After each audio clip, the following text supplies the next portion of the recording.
நம்முடைய பிதாவாகிய தேவனாலும் நம்முடைய இரட்சகராகிய இயேசு கிறிஸ்துவினாலும் உங்களுக்கு கிருபையும் சமாதானமும் உண்டாவதாக.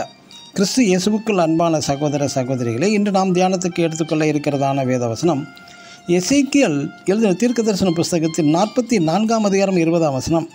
தங்கள் மயிரை நீளமாய் வளர்க்காமலும் தலை மயிரை கத்தரிக்க கடவர்கள். ஆமேன். இன்று நாம் நசரேய விரதம் பற்றியும் ஆண்கள் தலைமயிர் நீளமாய் வளர்க்கப்படுவது குறித்தும் சற்று தியானிப்போம். இயேசு தலைமயிர் நீளமாய் வளர்த்தாரா? 1 கொரிந்தியர் 11ஆம் அதிகாரம் 14ஆம் வசனத்தில் புருஷன் மயிரை நீளமாய் வளர்க்கிறது அவனுக்கு கனவீனமாய் இருக்கிறது என்று பரிசுத்த பவுல் எழுதுகிறார். அப்படியென்றால் பரிசுத்த பவுலும் தலைமயிர் நீளமாய் வளர்த்திருக்க மாட்டார்தான். இயேசுவின் அடிச்சுவடுகளை பின்பற்றுகிற சீசர்கள் தங்கள் தலைமயிர் நீளமாய் வளர்த்திருப்பார்களா என்ற ஒரு சந்தேகம் அனைவருக்கும் உண்டு.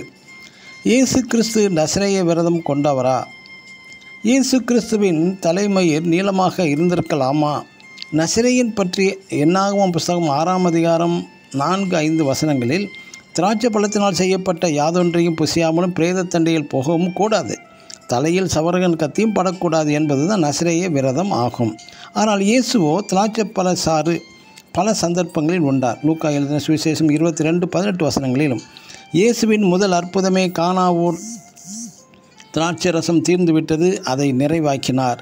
மற்றும் இயேசு பிரேதங்களிடையில் சென்றும் தொட்டும் உயிரடையும் செய்திருக்கின்றார் என்று மார்க் எழுதின சுவிசேஷம் 5:38 முதல் 4 வசனங்களில் வாசிக்கலாம். லூக்கா எழுதின சுவிசேஷம் 7ஆம் அதிகாரம் 14ஆம் வசனத்தில் வாசிக்கலாம். இதன் மூலம் இயேசு நசரேய விரதம் காக்கவில்லை என்று தெளிவாக அறிகிறது. இயேசு நாசரேத்தில் வாசம் பண்ணின நிமித்தம் இயேசு நாசரேயன் என்று அழைக்கப்பட்டார் என்று மத்தேயு எழுதின சுவிசேஷம் 2ஆம் அதிகாரம் 23ஆம் வசனத்தில் வாசிக்கலாம். உதாரணமாக அமெரிக்காவில் உள்ளவர்களை அமெரிக்கர்கள் என்றும், ஆஸ்திரேலியாவில் உள்ளவர்களை ஆஸ்திரேலியர்கள் என்றும், ஸ்ரீலங்காவில் உள்ளவர்களை ஸ்ரீலங்கன்ஸ் என்றும், நார்த் இந்தியாவில் வசிப்பவர்களை நார்த் இந்தியன் என்றும், மதுரையில் வசிப்பவர்களை மதுரைக்காரன் என்றும், ஆந்திராவில் வசிப்பவர்களை தெலுங்குக்காரர்கள் என்றும் சொல்கிறோம்.